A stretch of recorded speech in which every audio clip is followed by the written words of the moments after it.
The Babadook, writer-director Jennifer Kent's 2014 film, is my favorite kind of horror film. One that, while acceptably creepy and disturbing taken at face value, can also be understood metaphorically, so that the monster is meant to represent some real-world problem that viewers find anxiety-inducing. Just as The Shining is about alcoholism, Rosemary's Baby about the fear of pregnancy gone wrong, and The Exorcist about loss of faith and the fracturing of parent-child connections brought about by the transformations of adolescence, The Babadook isn't just about a single mother being menaced by her child's imaginary boogeyman. Amelia is dealing with a child in Samuel who has serious behavioral issues, and she's struggling to cope. Get out! Samuel! Mommy! Stop this now!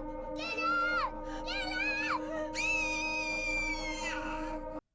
As difficulties mount and her situation seems increasingly both hopeless and unendurable, her anxiety and guilt manifest as the Babadook, a monster clearly intended to be a representation of her weaknesses.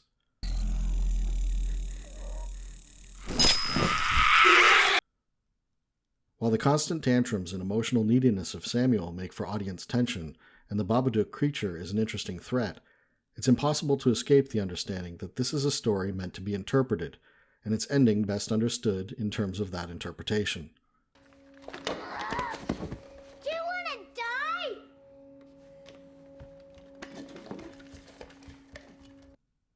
But before she made The Babadook, Kent created a 10-minute short film in 2005 called Monster. An obvious germ of the ideas that would realize fruition in The Babadook, I think this film makes for a very interesting companion piece to its future offspring.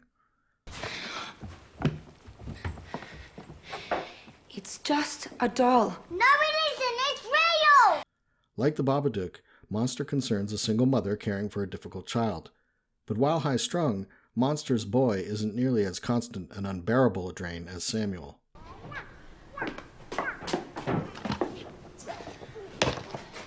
He shouts and runs around, he wets the bed, but his mother, while exhausted, is not pushed to the limits of tolerance and sanity in the way Amelia is in The Babadook. The experience we share with Amelia in The Babadook conveys a definite sense that were she the most saintly of mothers, she'd still have difficulty dealing with Samuel. How sweet were they, son, telling of the happiness and loveliness that lay at the bottom of the ocean, and entreating the sailors not to be afraid. We empathize as she seems to slowly break down in the face of his relentless needs. If the Babadook was real, we'd see it right now, wouldn't we? It wants to scare you first, then you'll see it. Well, I'm not scared. You will be when it creeps into your room at night. That's enough. You will be when it eats your inside. As he is not our child, it's even easy to grow to hate him. Because I can't stand being around your son. I can't believe you just said that. You can't stand being around him yourself. So when her emotional wreckage creates a monster that simply will not go away, it seems like a natural companion threat to her day-to-day struggles. Sometimes I just want to smash your head against a brick wall until your fucking brains pop out. You're not my mother. What did you say? I said you're not my mother! In Monster, the title is a very clever allusion. At first we may think it refers to the boy.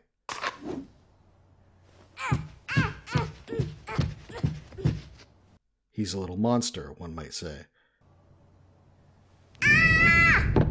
But then we think it's clearly the creature in the closet it refers to.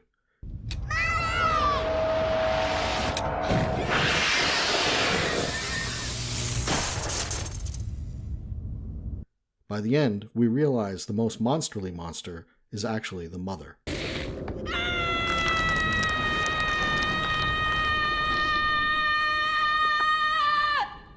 More frightening and threatening even than the creature, she banishes it to its room and forbids its return.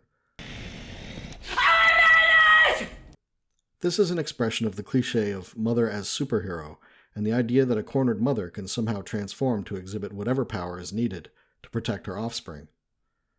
It's a bit clunky. Moreover, it leads to a conclusion that is very different from what ended up being the core of the Babadook. Nothing is coming in here tonight. Nothing! Monster has decent production value and good acting. The creature is whimsical yet threatening in a way not much improved upon in the feature version. The main improvement is not aesthetic, but thematic. In Monster, the implication seems to be that the creature represents not the anxiety and depression of the mother, but the behavioral problems of the child. When banished, the boy sleeps through the night along with his mother and does not wet the bed. There's a bonding and a reinforcement of their relationship, a renewed assurance that mother will always protect the boy. The creature isn't dead, though, or even gone. She has simply learned to live with it. The boy will continue to be high-strung. He may again wet his bed, but we have the sense that mother can now deal with it in a way she was beginning to lose sight of. And all is well. But while this metaphor speaks to something real outside the fictional realm of its invention, it doesn't address directly any fundamental fear on the part of the audience. It simply reassures us that our mothers love us. Which is fine for a short. But in making the Babadook, Kent wisely makes a radical shift in the significance of the creature. Rather than being representation of the child's behavioral issues, it becomes a manifestation of the mother's inability to cope with them.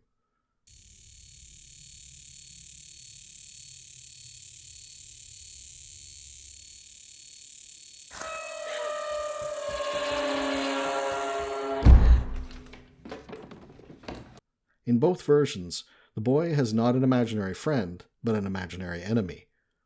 In Monster, this is simply a threat, lent power by the boy's imagination and his mother's fears for his well-being. Mommy! I'm killing a monster for you. But in the Babadook, the monster is accompanied by the very real threat of Amelia's potential neglect or abuse as her mind dissolves under the pressure of stress. Amelia isn't a vaguely troubled mom having a hard time, but determined to make it. She's a woman losing all sense of proportion, even her sanity, in the face of difficulties that no one could reasonably be expected to deal with. The Babadook would eat your mum for breakfast. It'd rip her arms off. Shut up! Samuel isn't just loud or active or defiant. He's irrationally hysterical, emotionally needy, and occasionally violent in turns, all without apparent cause or means of appeasement. What did you do?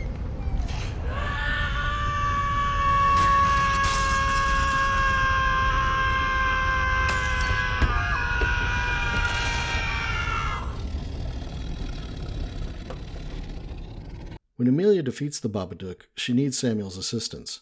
She can't do it alone. It's only their connection that is barely sufficient to banish the beast to her basement, where it lives and grows and threatens to break free. If you come back here without my permission, I'll kill you.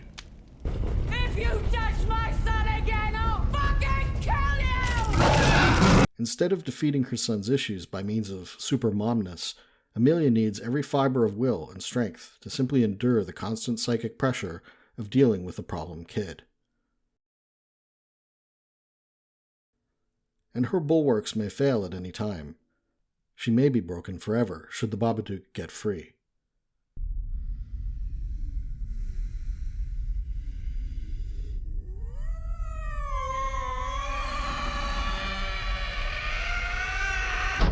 But this way, the scope and scale of the Babadook enlarges upon that of Monster, and makes the emotional stakes more real for the audience.